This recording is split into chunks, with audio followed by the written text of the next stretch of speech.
এখন হচ্ছে আপনার যখন পাবলিশড হলো, যদি না নাম আসবে, আমি বলছি যদি না আসে, তাহলে আপনারা কি করবেন? আপনাদের হাতে যে প্রুফটা আছে, একটা কপি আপনাদের বাড়িতে আছে তো নাকি গণনা ফর্মের, ওটা জেরক্স এই যে নেতৃত্বরা যারা আছে এখানে, এদের মাধ্যমে আমার কাছে পৌঁছে দেবেন। এতটুকু কাজ করতে পারবেন তো? এই কাজটা করতে পারবেন তো? এতটুকু কাজ। তারপরে যদি আপনাকে নোটিশ করে ডাকে, আপনার কিভাবে অভিযোগ করতে হবে সেটাও বলবো। হয়তো আপনাকে নোটিশ করেছে, আপনাকে কাগজ নিয়ে দেখা করতে বলেছে অফিসার। আমি আপনাদের কথা দিচ্ছি, আপনি একা দেখা করতে যাবেন না, আপনাদের বিধায়ক এই নওশাদ সিদ্দিকী আপনার সাথে অফিসারের সাথে দেখা করতে যাবে। কাগজের যদি জড়িবুটি হয়ে যায়, কাগজের আইনি সহায়তার দরকার, উকিলের প্রয়োজন আছে, তো ভয় পেয়ে যাবেন নাকি? নিশ্চিন্তে থাকবেন। আপনাদের বিধায়ক কথা দিয়ে যাচ্ছে আপনাদের, যে আপনার যদি একজন কেন 100 জন কেন, ভাঙড়ের যদি 1000 মানুষের আইনি সহায়তা প্রয়োজন হয় এই এসআইআর নিয়ে, আমি কথা দিয়ে গেলাম আপনাদের বিধায়ক হিসাবে, আইনসভার সদস্য হিসাবে, 2021 সালে কি আমাকে ভোট দিয়েছে কে দেয়নি আমার দেখার দরকার নাই।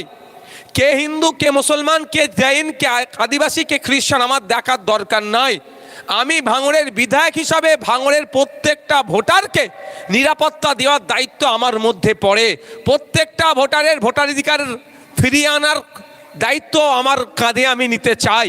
তা সুতরাং আপনারা নিশ্চিন্তে থাকুন।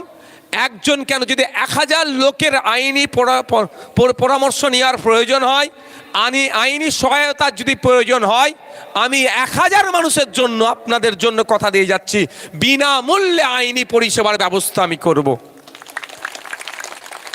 মাথা থেকে ভয়টা শুধু কাটিয়ে রাখুন। আমার বক্তব্য, ভয় পেলে সমস্যার সমাধান হবে না। এই সমস্যার সমাধান সাহস নিয়ে করতে হবে। আপনি রাম কাকা, আপনি রহিম চাচা, আপনার পূর্বপুরুষ দেশকে স্বাধীন করার জন্য লড়াই করেছে, আর আজকে বলছে নাকি আপনার ভোটাধিকার ভুল আছে, পাকামু পেয়েছে। এই পাকামু ছুটাবো আইনের মাধ্যমে, এই পাকামু আমি ছুটাবো। আপনারা নিশ্চিন্তে থাকবেন। আপনি যে যা পেশার সাথে যুক্ত, রিল্যাক্সে সেই পেশার ব্যবসা বাণিজ্যের সাথে করবেন, বাকিটা আপনাদের আমার হাতে ছেড়ে দেবেন। কারণ আপনাদের জানিয়ে রাখি, আমি পশ্চিমবাংলা বিধানসভাতে আমি দাঁড়িয়ে একদিকে যেমন ওবিসি সার্টিফিকেটের বিরোধিতা করেছি, একই সাথে সাথে ফেক ST/SC সার্টিফিকেটের বিরোধিতা করেছি। আপনারা শুনলে অবাক হবেন, পশ্চিমবাংলায় 1 কোটি আদিবাসী নাই, 1.5 কোটি আদিবাসীদের জন্য সার্টিফিকেট রাজ্য সরকার দিয়ে দিয়েছে। তাহলে 50 লক্ষ ঘুষপেটিয়া আছে, 50 লক্ষ নন ST কোটায় চাকরি করছে, এই ST সার্টিফিকেট নিচ্ছে। ঠিক একইভাবে দলিত ভাইদের জন্য, শিডিউল কাস্ট ভাইদের জন্য, SC সমাজের মানুষের জন্য যে সংরক্ষণের ব্যবস্থা করা হয়েছে, সেই সংরক্ষণ আজকে সঠিকভাবে তারা পাচ্ছে না।